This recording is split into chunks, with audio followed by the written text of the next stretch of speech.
Assalamu alaikum and welcome dear students. Abid Alam Afridi is here, lecturer of anesthesia at Institute of Health Sciences Peshawar. अच्छा, हमने anaesthesia for neurosurgery start किया था और इसमें first हमारा lecture था cerebral physiology और second हमारा लेक्चर जो था वो आईसीपी था. ठीक है, अब हमारा तीसरा जो लेक्चर है वो है anaesthetic agents and effect on cerebral physiology. ठीक है, अब जो सेरेब्रल यानी ब्रेन की जो फिजियोलॉजी है उन पे एनेस्थेटिक एजेंट की क्या इफ़ेक्ट है. नॉर्मली अगर आप देखें तो जितने भी ड्रग है वो फिजियोलॉजी को अल्टर करते हैं. ठीक है, उसमें चेंजेस करते हैं, लेकिन एनेस्थेटिक्स की जो है अगर न्यूरो सर्जरी में सेरेब्रल फिजियोलॉजी जो है उस पर क्या इफ़ेक्ट है. ठीक है, तो इंट्रोडक्शन है उसमें overall most general anaesthetic. First हम जो है थोड़ा सा एक्सप्लेन करते हैं कि जितने भी एनेस्थेटिक है इनहेलेशनल वो सारे एनेस्थेटिक जो है cerebral metabolic rate of oxygen को इंक्रीज़ करते हैं. तो अगर cerebral metabolic rate of oxygen increase हो गई, ठीक है, तो हमारे पास इसके पैरेलल क्या होगा, सेरेब्रल ब्लड फ्लो इंक्रीज़ होगी. तो क्या होगा, आईसीपी हमारे पास इंक्रीज़ होगी. लेकिन ये इफ़ेक्ट हमारे पास क्या है, डोज डिपेंडेंट है. यानी बाज़ जो इनहेलेशनल एजेंट है वो हमारे पास कम इफ़ेक्ट करता है सेरेब्रल मेटाबॉलिक रेट पर, और बाज़ एनेस्थेटिक जो है इनहेलेशन वो हमारे पास इफ़ेक्ट ज़्यादा करता है. ठीक है, तो अब अगर हम सबसे पहले आईवी को देख लें. ठीक है, तो आईवी में प्रोपोफॉल, ठीक है, इसी तरह थायोपेंटोन और इसी तरह एटोमिडेट. ठीक है, ये हमारे पास cerebral metabolic rate of oxygen को रिड्यूस करती है और जो आईसीपी है उसको रिड्यूस करती है. और इसके साथ साथ अगर आप देखिए केटामीन जो है, ठीक है, केटामीन हमारे पास आईसीपी को इंक्रीज़ करती है. किस तरह इंक्रीज़ करती है कि ये फर्स्ट ऑफ ऑल हमारे पास एंडोजीनियस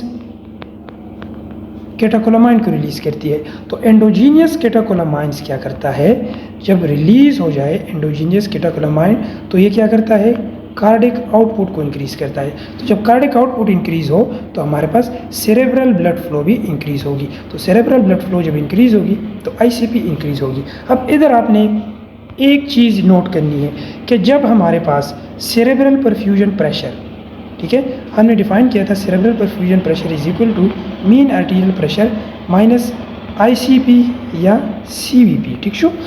अच्छा, अब हमारे पास क्या है कि अगर सेरेब्रल परफ्यूजन प्रेशर ज़्यादा है, क्या है, ज़्यादा है ड्यू टू केटामीन.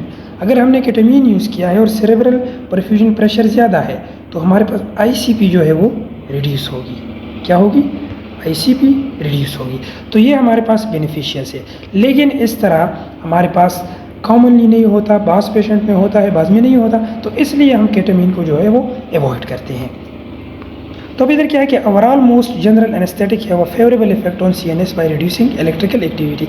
अब ज़्यादातर जो एनेस्थेटिक है वो कौन से रिसेप्टर पे एक्ट करते हैं, गाबा रिसेप्टर पे एक्ट करते हैं. ठीक है, तो गाबा रिसेप्टर क्या है कि ये इनहिबिटरी फंक्शन को इंक्रीज़ करती है, यानी इनहिबिशन होगी. तो जब इनहिबिशन होगी तो इससे हमारे पास क्या होगी कि न्यूरोनल एक्टिविटी कम होगी, और जब न्यूरोनल एक्टिविटी कम होगी तो cerebral metabolic rate of oxygen कम होगा, और जब cerebral metabolic rate of oxygen कम होगा तो इसके लिए जो है ब्लड फ्लो जो है वो भी कम होगी, तो आईसीपी हमारे पास रिड्यूस होगी. तो ये हमारे पास था. Determination of the effect of specific agent is complicated by combinant administration of other drugs, surgical stimulation, intracranial compliance, blood pressure and CO2 tension. अब क्या है कि अगर हम एनेस्थीसिया में देख ले, हम इसमें ज़्यादा ड्रग्स को यूज़ करते हैं, एक ड्रग्स को नहीं यूज़ करते. तो अगर हम ड्रग्स को ज़्यादा यूज़ कर रहे हैं तो इसमें एक ड्रग की इफ़ेक्ट को हम मैयर नहीं कर सकते, क्योंकि अगर एक ड्रग जो है वो आईसीपी को इंक्रीज़ कर रही है, दूसरा डिक्रीज़ कर रहा होगा, तो इसलिए हम एक ड्रग की जो इफ़ेक्ट है वो हम मैयर नहीं कर सकते. अब दूसरा हमारे पास है सर्जिकल स्टिमुलेशन. ठीक है, सर्जिकल स्टिमुलेशन अगर पेशेंट जो है वो लाइट एनेस्थीसिया में है, ठीक है, और सर्जिकल स्टिमुलेशन हो रहा है तो इससे जो है ब्लड प्रेशर ज़्यादा होगा, यानी पेन ज़्यादा होगा, पेन से हमारे पास ब्लड प्रेशर ज़्यादा होगा, ब्लड प्रेशर से जो है कार्डिक आउटपुट ज़्यादा होगा और आईसीपी हमारे पास ज़्यादा होगा. तो इसलिए सर्जिकल इंस्ट्रूमेंटेशन से जो है हमारे पास होता है आईसीपी इंक्रीज़. इंट्राक्रेनियल कंप्लायंस, ठीक है, अगर कंप्लायंस जो है वो कम है, ठीक है, ब्रेन जो है वो अडॉप्ट नहीं कर रहा, ठीक है। तो उस कंडीशन में भी हमारे पास क्या होता है, आईसीपी इंक्रीज होता है। ब्लड प्रेशर, जिस तरह कि मैंने बता दिया, ब्लड प्रेशर इंक्रीज, इसके साथ कार्डियक आउटपुट इंक्रीज होगा और आईसीपी इंक्रीज होगा। दूसरा हमारे पास है very very important and that is carbon dioxide tension, ठीक है। अगर partial pressure of carbon dioxide increase है तो याद रखें, मैंने प्रीवियस लेक्चर में भी बताया था कि कार्बन डाइऑक्साइड जब ज़्यादा हो तो ये क्या करता है, सेरेब्रल वेजोडाइलेशन करता है, और जब सेरेब्रल वेजोडाइलेशन हो तो उसमें क्या होता है, जो ब्लड फ्लो है वो इंक्रीज़ हो जाती है और CO2 जो आईसीपी है उसको इंक्रीज़ कर देता है। अब for example hypocapnia blunt the increase in cerebral blood flow and ICP that usually occur with ketamine and volatile anaesthetic. अब मैंने पहले बता दिया कि वोलेटाइल एनेस्थेटिक एंड केटामीन जो है वो आईसीपी को इंक्रीज़ करती है, लेकिन अगर आपने हाइपर वेंटिलेशन की है, पेशेंट की हाइपोकेप्निया हो गया है, ठीक है, जो कार्बन डाइऑक्साइड है उसका लेवल कम हो गया है, तो वेजो कंस्ट्रिक्शन होगी सेरेब्रल, और वेजो कंस्ट्रिक्शन से जो है ब्लड फ्लो रिड्यूस होगी और आईसीपी जो है वो कम होगी, ठीक है। तो इस तरह हम इसको डिफाइन कर सकते हैं। फिर क्या है कि इनहेलेशनल एनेस्थेटिक की इफेक्ट क्या है। अब volatile anaesthetic and cerebral metabolic rate, अब मैंने बता दिया था कि all inhalational can increase the cerebral metabolic rate of oxygen, लेकिन डोज डिपेंडेंट। अब डोज डिपेंडेंट किस तरह, halothane, desflurane, sevoflurane and isoflurane produce dose dependent decrease in CMR। अब halothane decrease CMR by 25%, it means कि हमारे पास सिर्फ 25% जो है cerebral metabolic rate of oxygen को रिड्यूस करती है। अब हेलोथेन जो है हम यूज़ नहीं करते, क्यों? एक तो ये हमारे पास पंजेंट स्मेल है, तो पंजेंट स्मेल में क्या होगी कि जो एयरवे है उसकी इरिटेशन होगी, एयरवे इरिटेशन से हमारे पास क्या होगी कि पेशेंट जो है वो स्पाज्म में या जो है गैग रिफ्लेक्स हमारे पास स्टिमुलेट हो सकते हैं, तो कफिंग हो सकती है, इससे आईसीपी इंक्रीज हो सकती है। अब हेलोथेन जो है उसमें क्या है कि ये CSF की प्रोडक्शन को जो है क्या करती है, इंक्रीज करती है, और इसके साथ CSF की जो एब्जॉर्प्शन है वो कम करती है, ठीक है। तो CSF की प्रोडक्शन जब ज़्यादा हो जाए और एब्जॉर्प्शन कम हो जाए तो हमारे पास जो आईसीपी है वो इंक्रीज होगी। Isoflurane produce the greatest maximal depression तकरीबन 50%, और इसलिए हम क्या करते हैं कि सबसे ज़्यादा जो ड्रग ऑफ चॉइस है वो CO एंड आइसोफ्लोरेन है, ठीक है, क्योंकि ये 50% ऑफ द रिडक्शन करती है। Desflurane is equal to sevoflurane, have similar effect to that of isoflurane, ठीक है। तो अब डिस्फ्लोरेन जो है वो सियोफ्लोरेन की तरह है, सेम टू सेम, और इनकी जो इफेक्ट है वो सेम टू सेम है। अब क्या है कि एट नॉर्मोकार्बिया, अब नॉर्मोकार्बिया क्या है कि पार्शियल प्रेशर ऑफ जो कार्बन डाइऑक्साइड है वो हमारे पास नॉर्मल है, तो क्या होगा, volatile anaesthetic dilate cerebral vessel and empire auto regulation in dose dependent manner.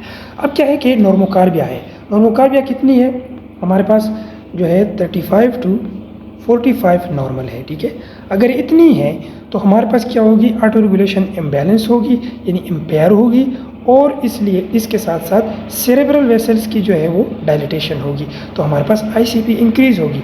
लेकिन हमारे पास अगर 30 to 34 partial pressure of carbon dioxide है तो इस दौरान में क्या होगा कि जो वेसल्स है वो डायलेट नहीं होंगी, तो आईसीपी इंक्रीज नहीं होगा। Halothane has the greatest effect on cerebral blood flow at concentration greater than 1%। अगर हमने 1% से ज़्यादा पेशेंट को दिया, यानी 1 मेक से ज़्यादा दिया, ठीक है, it nearly abolish cerebral auto regulation, ठीक है। नॉर्मली जो 1 मेक ऑफ हेलोथेन है, ठीक है, वो किसके बराबर है, 0.74%, ठीक है। लेकिन अगर हमने क्या कर दिया, 1% से ज़्यादा दे दिया, ठीक है, 1% से ज़्यादा, इट मीन्स के हमारे पास जो नॉर्मल 1 मेक है हेलोथेन का वो 0.7% है, और आपने ग्रेटर देन 1% दे दिया, तो क्या होगा, हमारे पास ऑटो रेगुलेशन जो है वो इम्बैलेंस होगी, इम्पेयर्ड होगी, और आईसीपी हमारे पास इंक्रीज होगा। अब क्या होगा कि halothane increase cerebral blood flow up to 200%। हमने डिस्कस किया था कि नॉर्मल जो सेरेब्रल ब्लड फ्लो है वो कितनी है, 50 ml पर 100 ग्राम पर मिनट, ठीक है। अब ये 200%, इट मीन कि ये कितना होगा, 100 ml पर 100 ग्राम पर मिनट। तो ये क्या करता है कि सेरेब्रल ब्लड फ्लो को इंक्रीज करता है, तो that's why we avoid this anaesthetic agent. Response to CO2 retention. अब CO2 की रिटेंशन में जो है ये ज़्यादा हेल्प करता है, यानी CO2 की रिटेंशन जब होगी, CO2 बॉडी में ज़्यादा होगा तो क्या होगा कि हमारे पास सेरेब्रल वेज़ोडाइलेशन होगी, और सेरेब्रल वेज़ोडाइलेशन से सेरेब्रल ब्लड फ्लो ज़्यादा होगी और ICP हमारे पास इंक्रीज़ होगी। फिर क्या है, increase cerebral blood volume and elevated ICP। Prayer hyper ventilation is required. Prayer hyper ventilation क्या है कि आप हाइपर वेंटिलेशन करेंगे, जो कार्बन डाइऑक्साइड की लेवल है वो हम 30 to 34 रखेंगे, तकरीबन बुक्स में डिफरेंट है लेकिन 30 to 34 हम जो है partial pressure of carbon dioxide को रखेंगे। फिर क्या है, आइसोफ्लोरेन, CO एंड डिसफ्लोरेन मेनली हम जो न्यूरो सर्जरीज होती है उसमें ये 3 एजेंट्स यूज़ करते हैं। तो isoflurane increase cerebral blood flow up to 20%, ठीक है। आइसोफ्लोरेन हमारे पास सेरेब्रल ब्लड फ्लो को 20% इंक्रीज़ करते हैं, लेकिन जब तक हमारे पास 1 मेग प्रिजर्व्ड हो, यानी अगर आइसो को हमने 1 मेग पे लगाया है, ठीक है, 1 मेग मतलब कि हमारे पास 1.17%, ठीक है। तो 1.17% में क्या होगा कि ऑटो रेगुलेशन हमारे पास प्रिजर्व्ड रहेगी। तो ऑटो रेगुलेशन जब प्रिजर्व्ड रहेगी तो ICP जो है वो इफेक्ट नहीं होगी उस पर, सेरेब्रल ब्लड फ्लो जो है वो मेंटेन रहेगी। Simultaneous hyperventilation with administration of either isoflurane or sevoflurane can prevent increase in cerebral blood flow and ICP। तो इसका मतलब ये है कि अगर आप आइसोफ्लोरेन या sevoflurane को यूज़ कर रहे हैं तो हाइपरवेंटिलेशन आप अगर कर रहे हैं तो सेरेब्रल ब्लड फ्लो और ICP की इंक्रीज़ की जो चांस है वो कम होगी, ठीक है। तो बेस्ट मेथड ये है कि आपके पास अगर sevoflurane अवेलेबल है तो बेस्ट है, ठीक है। क्यों? क्योंकि ये हमारे पास पंजेंट स्मेल नहीं है, प्लेजेंट स्मेल है, तो इससे जो एयरवे इरिटेशन होगी, कफिंग होगी, वो नहीं होगी। क्वालिटेटिवली एंड क्वांटिटेटिवली डिसफ्लोरेन में भी closest to isoflurane, same to same desflurane की जो इफेक्ट है वो सेम टू सेम आइसोफ्लोरेन की तरह है। Effect of volatile agent on cerebral blood flow also seem to be time dependent because with continued administration blood flow began to return to normal। अब क्या है कि अगर एक प्रोलॉन्ग सर्जरी है, ठीक है, 2 to 5 आवर्स के लिए एक सर्जरी हो रही है, कंटिन्यूसली आप एडमिनिस्ट्रेशन कर रहे हैं वोलेटाइल एनेस्थेटिक की, तो क्या होगी कि ब्रेन में एक कैपेसिटी जनरेट होती है एडाप्टेशन की, ठीक है, और ब्रेन जो है फिर एडाप्ट करता है इस ब्लड फ्लो को, यानी ब्रेन इसके साथ एडाप्टेशन कर लेता है और जो ब्लड फ्लो है वो नॉर्मल हो जाती है। फिर क्या है कि increase in cerebral blood flow 10 to 12% generally parallel to increase cerebral blood flow, but the relationship is necessarily linear. अब क्या है कि जो सेरेब्रल ब्लड वॉल्यूम है वो हमारे पास सेरेब्रल ब्लड फ्लो के साथ पैरेलल है, यानी अगर सेरेब्रल ब्लड फ्लो इंक्रीज़ होगी, देखिए मैं थोड़ा सा ड्रा करता हूँ कि अगर first of all cerebral metabolic rate ज़्यादा होगी, ठीक है, तो इसके लिए हमारे पास सेरेब्रल ब्लड फ्लो ज़्यादा होगी, ठीक है, और सेरेब्रल ब्लड फ्लो जब ज़्यादा होगी तो सेरेब्रल ब्लड वॉल्यूम हमारे पास ज़्यादा होगा, और जब सेरेब्रल ब्लड वॉल्यूम ज़्यादा होगा तो हमारे पास ICP जो है वो ज़्यादा होगा, इंक्रीज़ होगा। Expansion of cerebral blood volume can markedly elevate ICP। जिस तरह कि मैंने बता दिया कि अगर सेरेब्रल ब्लड वॉल्यूम जो है वो ज़्यादा हो रहा है तो ICP भी इंक्रीज़ होगी विद रिड्यूस्ड इंट्राक्रेनियल कंप्लाइंस। अब जो ब्रेन है वो अडॉप्ट नहीं कर रहा, उसमें कंप्लाइंस नहीं है, ठीक है। नॉर्मली ऑटो रेगुलेशन में क्या होता है कि जब एक कंपार्टमेंट हमारे पास ज़्यादा होती है, यानी ब्लड ज़्यादा हो गया, तो दूसरा हमारे पास रिड्यूस होती है, लेकिन अगर ऑटो रेगुलेशन जो है वो इम्पेयर्ड है तो ये कंप्लाइंस हमारे पास नहीं होगी। Hypocapnia can blunt the increase in cerebral blood flow associated with the volatile anaesthetic administration. अब क्या होगा कि जो हम अगर वोलेटाइल एनेस्थेटिक को यूज़ कर रहे हैं, ठीक है, और साथ में हमने हाइपर वेंटिलेशन भी की, तो हाइपोकैप्निया के साथ जो है क्या होगा कि जो सेरेब्रल ब्लड फ्लो है वो कम होगी, ठीक है। तो क्या होगा कि ICP हमारे पास नॉर्मल पे आ जाएगी।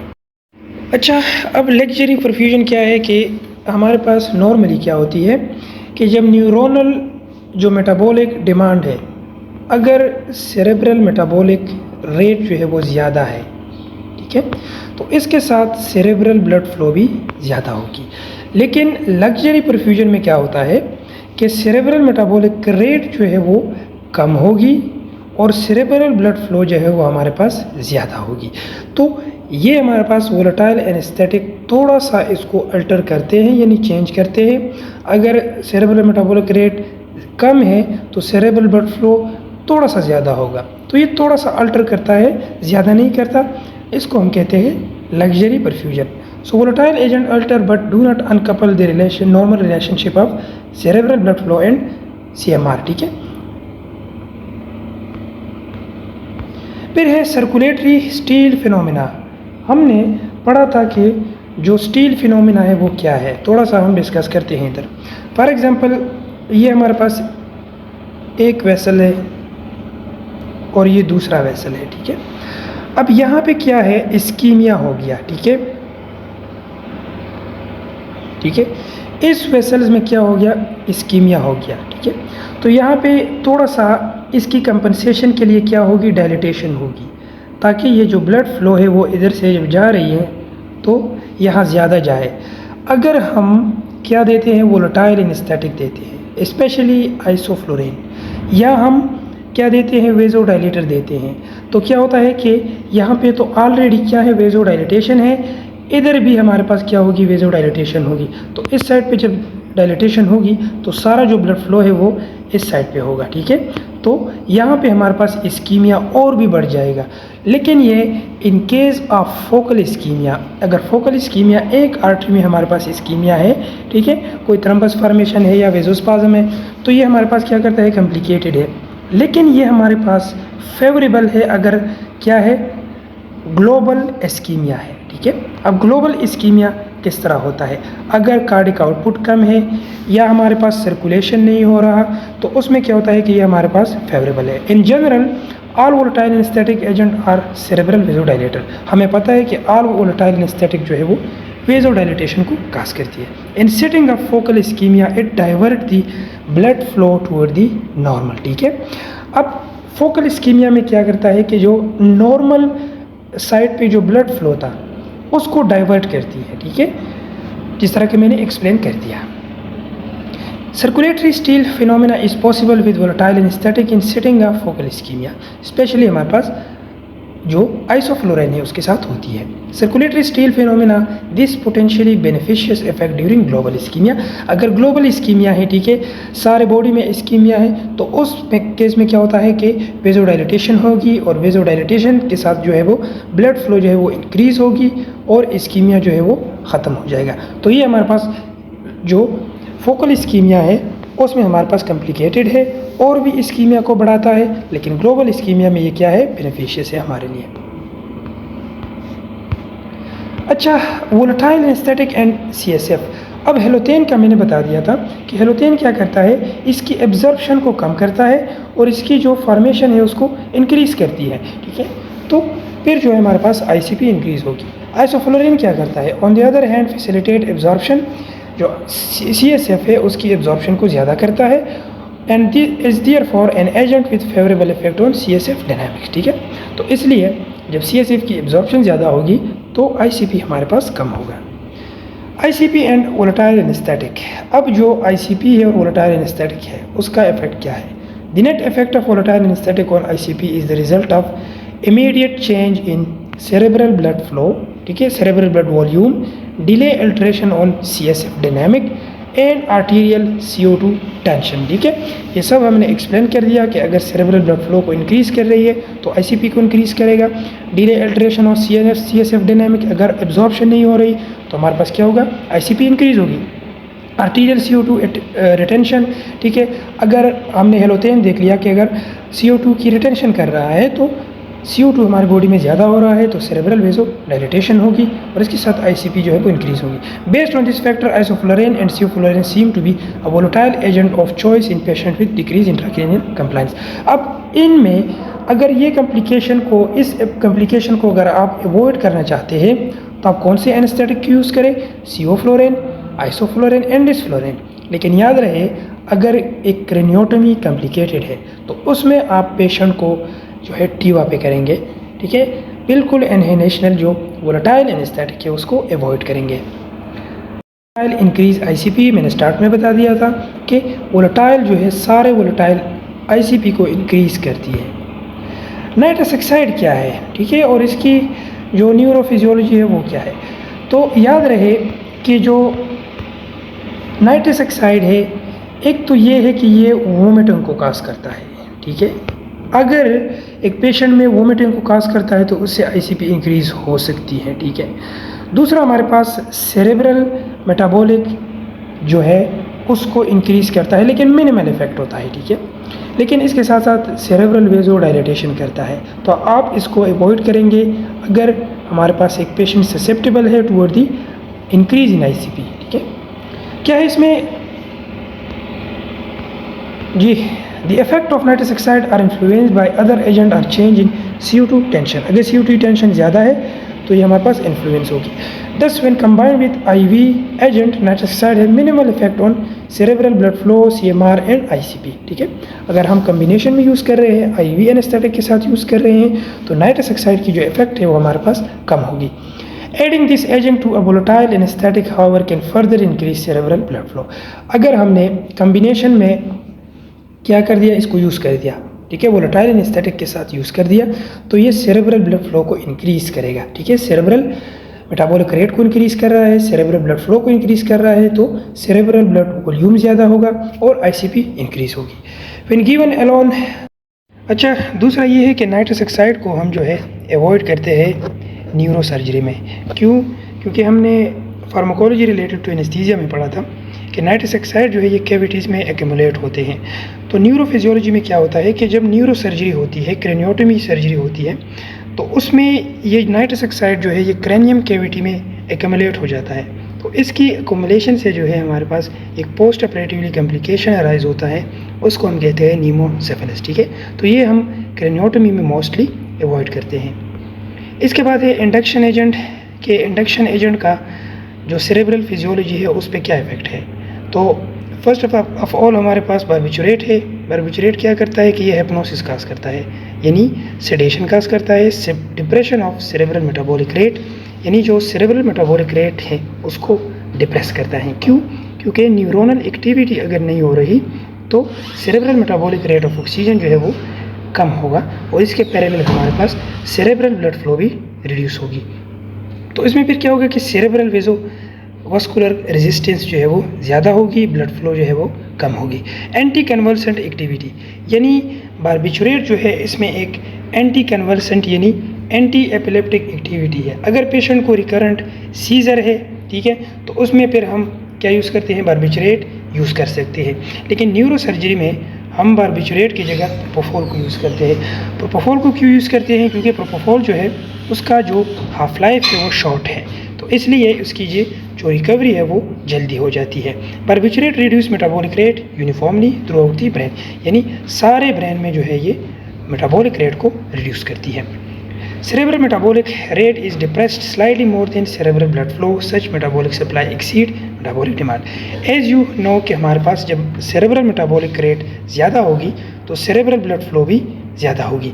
तो यहाँ पे बार्बिचुरेट क्या करता है कि cerebral metabolic rate of oxygen को ज़्यादा डिप्रेस करता है, तो इसलिए जो cerebral blood flow है वो भी कम होगी। Because barbiturate induce cerebral वेजोकंस्ट्रिक्शन occur only in normal area.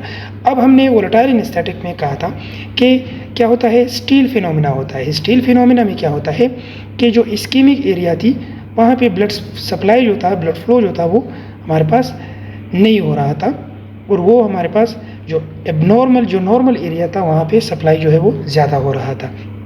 तो यहाँ पे बार्बिचुरेट जो है वो क्या करता है कि जो इस्कीमिक एरिया है वहाँ पे ब्लड फ्लो को इंक्रीज़ करता है, तो इसको हम कहते हैं रिवर्स स्टील फिनोमिना। तो ये हमारे पास फोकल इस्कीमिया में बार्बिचुरेट जो है वो बहुत बेस्ट एजेंट है। Cerebral vasculature in ischaemic area remain maximally dilated and less effective. जो इस्कीमिक एरिया है, ठीक है, वहाँ पे हमारे पास ब्लड फ्लो ज़्यादा होगी और लेस अफेक्टेड होंगे। Barbiturate seem to facilitate absorption of CSF। क्या करता है कि जो CSF है उसकी एब्जॉर्प्शन को इंक्रीज़ करता है, the resultant reduction of CSF volume, और साथ में हमारे पास सेरेब्रल ब्लड फ्लो भी कम होगा, तो ICP हमारे पास कम होगी। Their anti convulsant property are also advantages in neurosurgical patient who are at increase risk of seizure. अब न्यूरो सर्जरी में अक्सर जो न्यूरोलॉजिकल सर्जरीज होती हैं उसमें क्या होते हैं कि पेशेंट को अक्सर सीजर्स होते हैं, ठीक है। अगर किसी को स्पेस ऑक्यूपाइंग लीजन है या एडिमा है जो भी है, ठीक है, तो उसको रिकरेंट सीजर्स होते हैं। तो इसकी प्रिवेंशन के लिए हम क्या यूज़ करते हैं, बारबिचरेट को यूज़ कर सकते हैं। अब बारबिचरेट कोमा है, ठीक है, एक टेम्परेरी कोमा है जिसमें पेशेंट जो है एक deep state of unconscious condition में चला जाता है। और ये हमारे पास कब होता है, जब हम फिनो बारबिटाल देते रहे या थायोपेंटोन देते थे, ठीक है। तो barbiturate comas are use to protect the brain during major neurosurgery, ठीक है, ये एक प्रोटेक्शन के लिए है।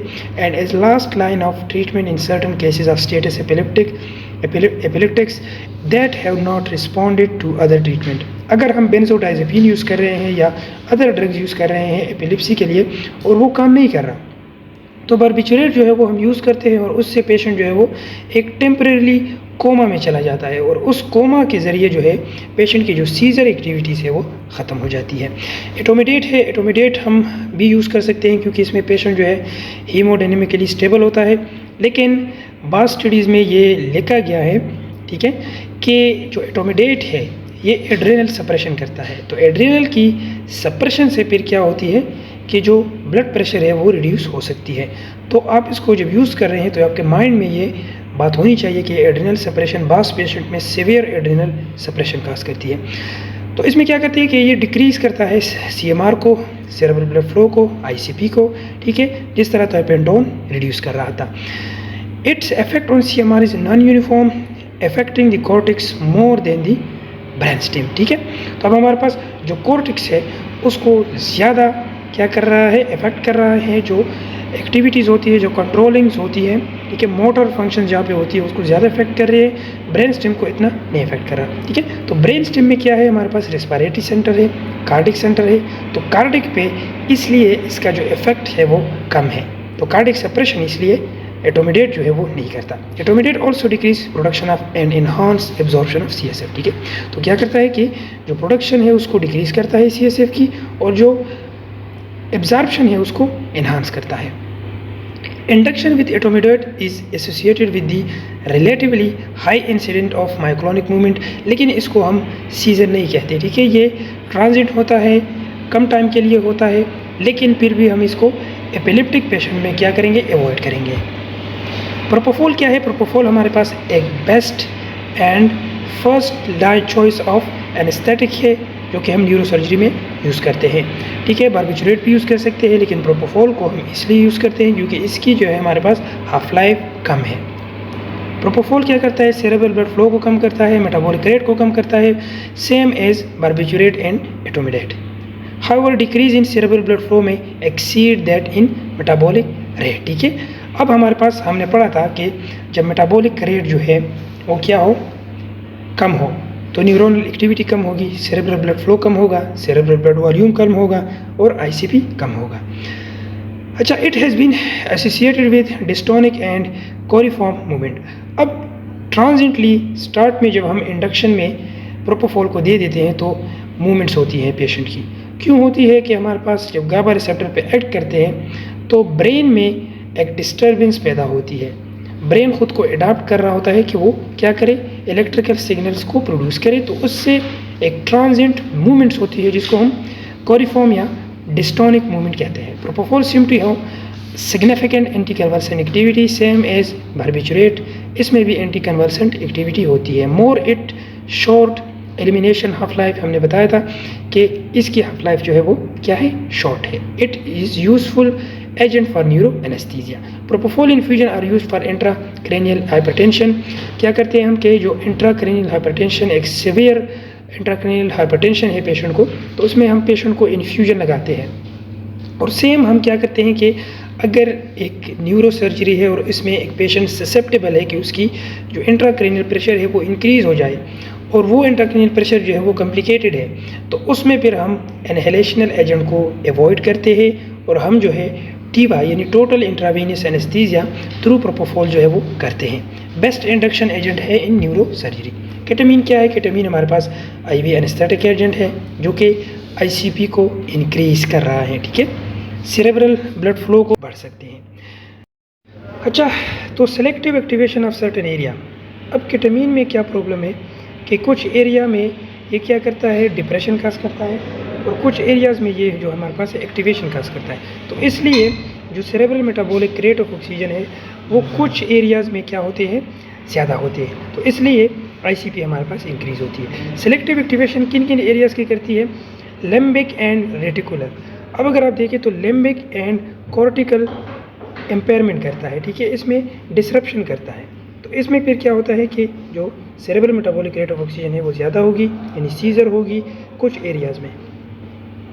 अच्छा, सीजर एक्टिविटी इन थैलेमस, ठीक है। अब जो थैलेमस है वहाँ पे क्या होगी, सीजर एक्टिविटीज़ होगी, क्योंकि वहाँ पे स्टिल हमारे पास सेरेब्रल मेटाबॉलिक रेट जो है वो ज़्यादा है। And limbic area is also described. अच्छा, केटामीन में also impede absorption of CSF without affecting formation, ठीक है। CSF की जो एब्जॉर्प्शन है उसको इम्पेड करती है, उसको कम करती है। Increase in cerebral blood flow, cerebral blood volume and CSF volume can potentially increase ICP, ठीक है। तो ये फैक्टर्स जो है, अच्छा, तो जब हमारे पास क्या होगा, सेरेब्रल ब्लड फ्लो इंक्रीज़ होगी, सेरेब्रल वॉल्यूम ज़्यादा होगा और CSF ज़्यादा होगा, तो हमारे पास ICP इंक्रीज़ होगी। तो केटामीन से हमारे पास क्या होती है, ICP इंक्रीज़ होती है। लेकिन एक बात है, हमने एक्सप्लेन किया था कि मीन आर्टीरियल प्रेशर पे हमारे पास कब डिपेंडेंट होती है ICP, जब ऑटो रेगुलेशन इम्पेयर हो जाए। तो अगर मीन आर्टीरियल प्रेशर बाज़ पेशेंट में ज़्यादा है तो इसमें ICP कम होगी। ये आप याद रखें। किस तरह, मैंने एक कैलकुलेशन को शेयर किया था कि मीन आर्टीरियल प्रेशर अगर एक पेशेंट की 120 है, ठीक है, और उससे आपने जो है माइनस कर दिया ICP या CVP को, तो इससे क्या आ गया हमारे पास 105। तो 80 तक हमारे पास नॉर्मल है सेरेब्रल परफ्यूजन प्रेशर, तो ये हमारे पास ज़्यादा है, तो इट मीन्स कि हमारे पास जो ICP है वो कम होगी, ठीक है। तो बाज़ पेशेंट में ये हमारे पास बेनिफिशियस होता है, केटामीन जो है वो ICP को रिड्यूस करती है। क्यों? क्योंकि हमारे पास मीन आर्टीरियल प्रेशर को इंक्रीज़ करती है, और इस केस में फिर क्या होता है कि सेरेब्रल परफ्यूजन प्रेशर ज़्यादा होगी, और जब सेरेब्रल परफ्यूजन प्रेशर ज़्यादा होगी तो ICP हमारे पास रिड्यूस होगी। तो केटामीन में offer neuroprotective effect according to some investigation. कुछ इन्वेस्टिगेशन के ज़रिए जो है ये बताया गया है कि केटामीन जो है वो न्यूरोप्रोटेक्टिव है। किस तरह है कि जब केटामीन जो है NMDA रिसेप्टर को ब्लॉक करते हैं, ठीक है, तो उस केस में फिर क्या होती है कि ग्लूटामेट की जो कंसंट्रेशन है वो हमारे पास ज़्यादा होती है।